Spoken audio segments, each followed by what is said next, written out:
What's up, YouTube? How you been? Thanks for joining us today on Somehow We Manage yet again. We have another special guest today, Miss Debbie Yow of NC State fame. She's going to talk a little bit about her career, a little bit about what's going on, a little bit about the Final Four run that the men and women just went on. So don't go anywhere. You're not going to want to miss this. We have another great episode of Somehow We Manage today. Thanks for joining us. Joining me now on Somehow We Manage is today's special guest, the former athletic director at NC State, Debbie Yow. Debbie, thank you so much for giving me a little bit of your time today. Caegan, glad to do it. And my formal title that was awarded by the Board of Trustees is AD Emeritus. First one they've ever had. So I consider that an honor. There you go. Well, congratulations on that. Well, let me start by this. How in the world is quote unquote retired life treating you? Well, we refer to it around here as the next great adventure. So there's time for board work, National Football Foundation that I've been on for 16 years, and also Elon University, where I got my undergraduate degree. I've been on their board of trustees for about 16 years. So really a lot of board work and some speaking, but only if I feel like it. So it's fascinating and very interesting to do what you want to do when you want to do it. It took a while to get used to that. Right. But I like it. Good. Well, hey, if you're happy, I'm happy. So the biggest storyline in the state of North Carolina, probably the biggest storyline in college athletics over the last month, had to be NC State's men and women both making the Final Four. And obviously, you know, you and your family both have long-standing connections with NC State. So in your opinion, what did both of those runs mean for those two programs moving forward? You know, what you can tell what it meant almost organically. In other words, you go to the gym and there's so many more Wolfpack shirts being worn that I've ever seen there before at Lifetime Fitness. I go places and we might be out to eat dinner or something, and someone just walks up and says, "Hey, this was great. I loved it." And I said, "I loved it too. You know, I'm one of you now. I'm a fan now." And I've learned a lot about being a fan. It's a little more difficult than I realized all those decades working, but working in athletics. But it's, I've never seen anything like it. And I think the Wall Street Journal had the best article on the likelihood that our men would be in the Final Four, and the odds were astronomical, just astronomical. Now, Wes has had so much success for so many years. We're kind of like used to this. We want to see this. Now, the Final Four was another big step, but he's been successful in a number of Sweet 16s. The combination of the two in the same year, pretty special. And now, of course, we want more because that happened. We know it can happen again. Well, and you should want more, right? Yes. I don't see anything wrong with that. Yes. Well, so I mentioned your family and the ties to NC State. Everybody knows your sister was the head coach at NC State. Your other sister, Susan, lesser known fact, was the first ever All-American for NC State women's basketball. So you've all been very successful in the world of athletics. But I want to know, what was it about your family, the Yow family, and your upbringing that made you three, that gave you the tools to be successful in athletics? Well, we were blessed that we went to school, K through 12 in a county school system in North Carolina that allowed girls to play what I would call varsity sports. So as early as seventh grade, I was playing, Kay was playing, Susan was playing. We played in the same gym my mom played in, which it's still standing. I don't know that it's used. It might be used by the elementary school some now, but my parents were very in tune with athletics and its value. And some of this is just as basic as they have a lot of, the kids have a lot of time on their hands. What are they going to do with it? Let's put them in the gym. And that will keep them busy and hopefully out of trouble. But my mother was a very good basketball player too. It isn't just my family. There's the cousins, including a man who ran a camp in North Myrtle Beach called Camp Playmore. So this was the camp. Virgil Yow was his name, and he was the baseball coach at High Point University, which was then High Point College. He was the men's basketball coach.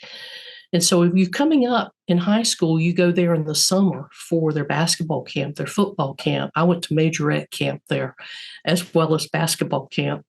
And he was also, as men's basketball coach at High Point College, he put a woman on the men's team in the 1940s, around 1949. Her name was Nancy Eisenhower, I believe was her name. Don't hold me to that. But there's a book written by Smith Barrier on basketball. It's called Basketball in North Carolina. And there's a whole chapter on Virgil and her and putting her in the game. As he said, she could shoot the long shot, what we would call the three-pointer now. And he said he told her to take the shots, but not to follow her shot because it would be too rough, trying to get a rebound. And she just basically blew him off and did that anyway. He won 3 AAU national championships. Wow. My mom played AAU ball because she's working in a mill at that time.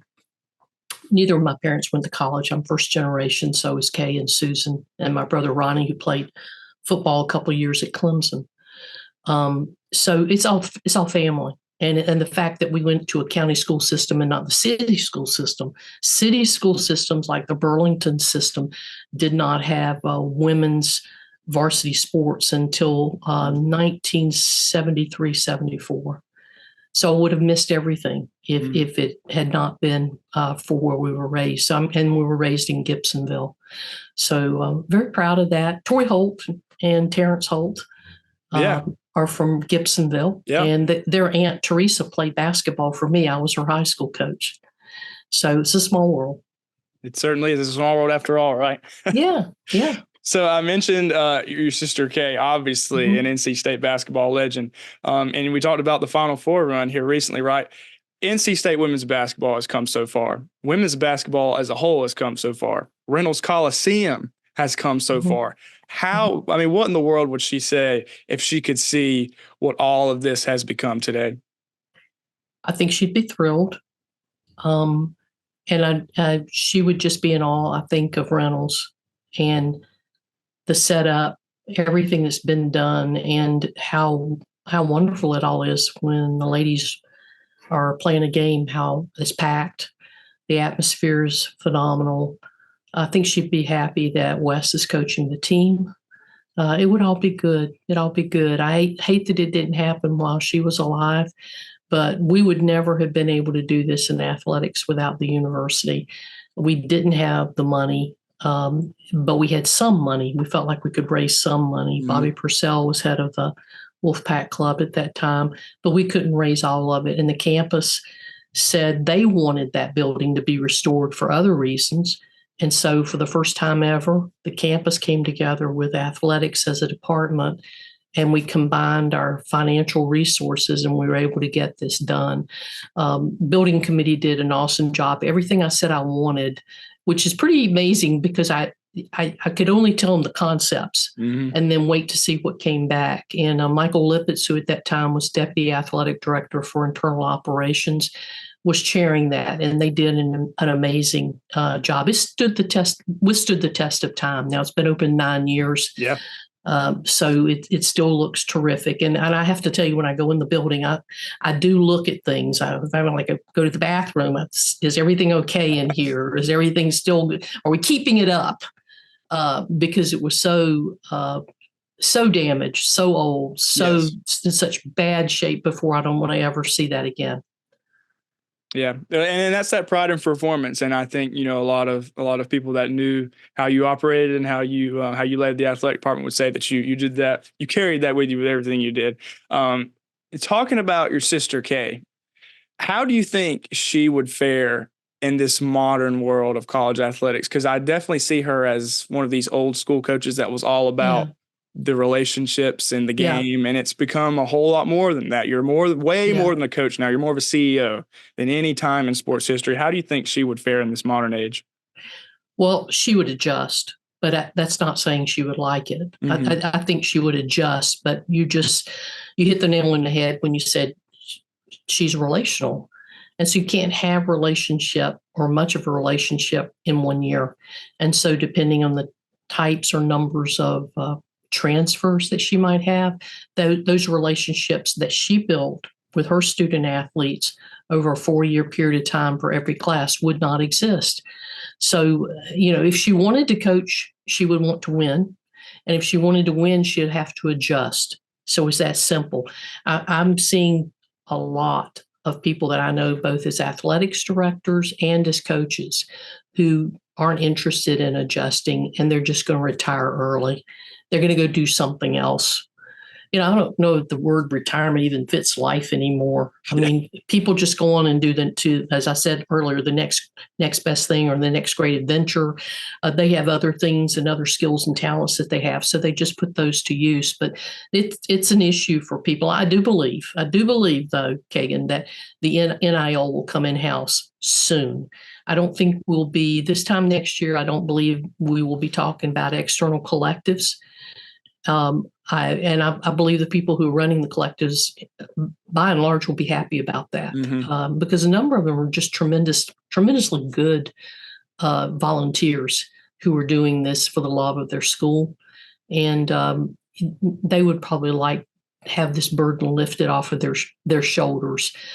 So I'm looking forward to that and believing that's going to happen. Yeah. And so now on the subject of NIL, that's a good segue. So NC State, Dave Doran and his staff did an amazing job creating a lot of buzz, with NIL and whatnot. The fans really stepped up. Obviously, with what Kevin Keats has done, everything they did last offseason seemed to work, right? So, but I think a lot of NC State fans are a little bit anxious, can we keep up? So in your opinion, what do you think that the athletic department and the fans are going to have to do to stay competitive and to be one of the top teams in the ACC? Well, I think, first of all, I don't think we have to match what other people do necessarily, but we will have to be overachievers. But that's basically what we are, is overachievers. I am talking to the ADs that I've known for decades and, looking at their NIL and talking with them about it. And these are some astronomical numbers. I mean, one of the most recent that was publicly discussed was Arkansas's NIL for Coach Calipari will be $5 million. So do I think we have to have $5 million for men's basketball? I really don't. But you do have to have a critical mass of funding and then use it very, very wisely. I have, because I just mentioned men's basketball, I have to say what a delight it was to win the ACC and to see Coach Keats do that and that team do that. Yes. Over those 5 days was extraordinary. Now, I know Carolina's coach said it wasn't extraordinary in his post-game interview. He said, too much being made over 5 games in 5 days. No, that's not true. He knows that's not true. It was unheard of. It's never happened. It's unique. Yes. Literally is unique. It has never happened. So that's how hard it is. And I'm just thrilled for NC State, for Chancellor Woodson, for AD Corrigan, and especially for Coach Keats, his staff, and our team. I want to talk a little bit about you personally and your time at NC State, because I have no trouble saying that I think you created during your time there one of the best athletic departments in the country, and then the numbers show that. Look at the Directors' Cups standings, and it's still it carries on to today. When you got there, though, things weren't in the greatest shape. So how were you able to establish and implement your own culture at NC State? Well, I was very experienced already. So NC State was not hiring a first-time AD, yes. And I would make the case that you would not have wanted to hire a first-time AD. And all those years and decades of experience I brought with me. So rebuilding and doing I already had an idea of, I shouldn't say I already had, but I mean, I laid out on the day of the press conference, I said, we're going to be a top 25 program, and people laughed. I don't hold that against them. They snickered. They just kind of, and I understand it. We were number 89 at that point in the Directors' Cup, and we have pockets of excellence, but not across the board. And so I understand that. I will say this, I'm going to give a shout out to Lee Fowler for facilities. He tried very hard to make things better, whether it was for the soccer teams, there's more than that, but he did try. The job is a load. And so you just hope that as you go along, Lee does his part, I do my part for those 8.5 years, almost 9, and that AD Corrigan does his part now. So I'm thrilled that the coaches that we hired stayed. Almost all of them stayed. I'm also thrilled that we got over the hump of the NCAA investigation. No one should ever be put in what I would call athletic purgatory for 4 years, because that's how long it took to resolve it. Not because we did anything. It was on the other side that took so long. And so Coach Keats, if you can even imagine trying to recruit during that period of time, it was untenable because of what was being said and used against us. Now, other programs had the same issues like Kansas, but their program was already built. Yeah. So, yeah, they continued on like the machine that they are, but we were not a machine. We couldn't afford to have that happen. So I might be as thrilled about that as anything else, that it finally ended in December 2021. At least that's the day they told me. And he was able to get out from underneath that. And we're seeing the results of that now. No, most definitely. So another issue that I feel like NC State fans are a little bit nervous about is the future of the conference. And so I'd love to get your take on it. So as it stands right now, what does NC State's future in the ACC look like? Well, let me just say, I can only, I don't know. Well, nobody does. but I do expect the ACC, and I expect the ACC to vigorously defend their position. And that's what they should be doing, because people signed on, and you can't have amnesia now. You can't remember that you did that. You did do that. I'm sad about it, especially Clemson as one of the founding members from the spring of 1953 in Greensboro, North Carolina at Sedgefield Country Club. So I'm kind of sad about that, but it is what it is. And I'll tell you what I'm genuinely concerned about, and that is the new impending college football playoff financial arrangement among the conferences, the Power Four, where evidently the SEC and the Big Ten will get almost twice as much as the Big 12 and the ACC, unless there's some change between now and 2026. The current deal is still in place, so this doesn't happen until later.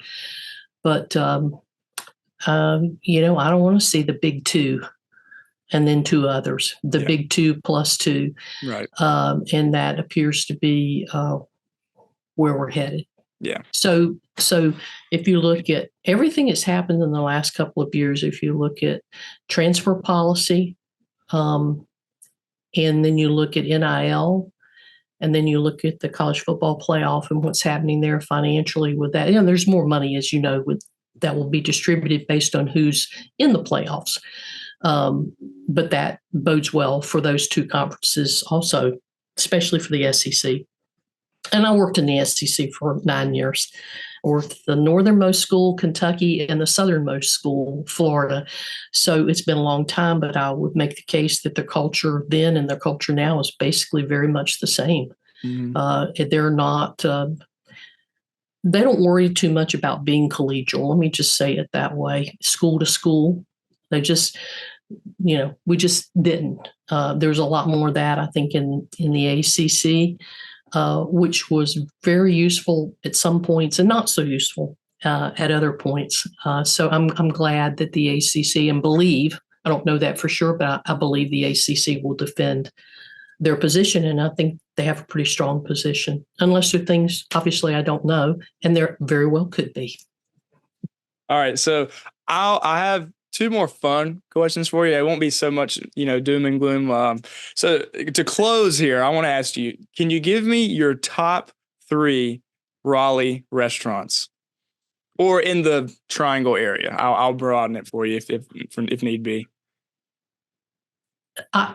You don't know me very well, Caegan. So I'm either at the office or I'm Oh, at okay. home. I I'm at see. home. I mean, I'm going with an athletic event. I'm eating at the concession stand or with the media in the back hall, a back area of PNC. The only restaurant I go to routinely that I really like is about a mile from our house, and it's called Lucky 32's. And that's there was one of those, one in Greensboro and one in Cary, and it's owned by Dennis. It was owned by Dennis and Nancy Quaintance, and I think they sold to their employees. I really like that restaurant, but I like it as much as anything because I can get to it very easily. Mm-hmm. I don't have like favorite restaurants. I'm so sorry. I was a coach. My heart. No, I'm saying I was a coach. I don't care. Like we went, how many drive-through? You just go and you get what you can where you are when you are. I'm not going to sit for a long time to eat. I don't want to sit for a long time to eat. I don't. And really good restaurants, this is what happens. So I've been to a ton of good restaurants, but it's all been related to work. Business. So I would not choose to spend 3 hours at a restaurant or even 2.5 hours. Just don't. Get the food on the table. Let's go. Okay. So then let me ask you this. So you said, you're at a game or whatever, but you have to eat though.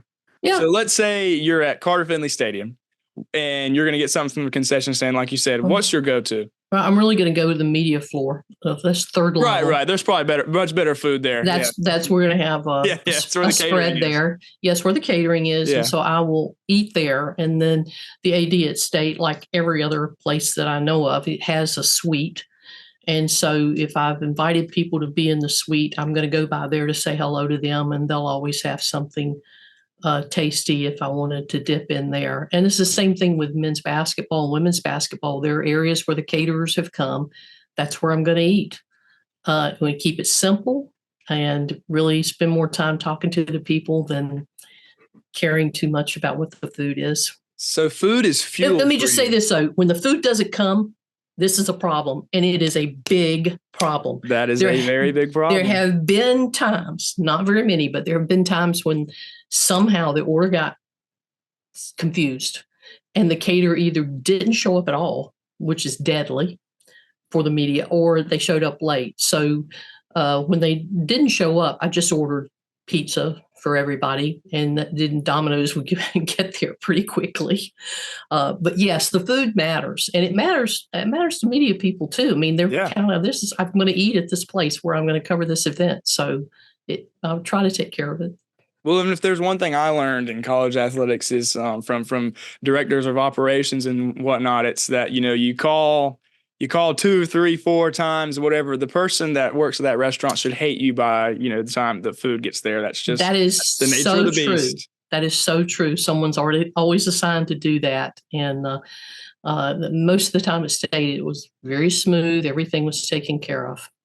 Okay. So I'm a little nervous to ask you this now because it sounds like you don't get much joy out of eating, but I have it written down, so I'm going to ask you anyway. Okay. Okay. Right. Your favorite flavor of Howling Cow ice cream is what? Chancellor's Choice. Okay. Chancellor's Choice, which is, they have 2 names for this. So there's another name for it. So if you went to get ice cream at the student union, it's not listed under Chancellor's Choice. They have another name for it now. That makes me crazy too, but it's vanilla. It's vanilla ice cream with chocolate chips, but it also has peanut butter cups in it. Oh God! That's not the Wolf Tracks, is it? Yes, it is. It's okay. Wolf Tracks. Thank you so much. But when it was first made, it was called Chancellor's Choice. Okay. And we tried making an ice cream. The people over the dairy asked me one time. I wanted to sell the ice cream. I learned a lot about state laws at that time. My idea was we would create an ice cream, we would sell it, and the dairy can make money. Athletics might not make money. And I wanted us to, though. And then the rest of it would go to the Yow Foundation.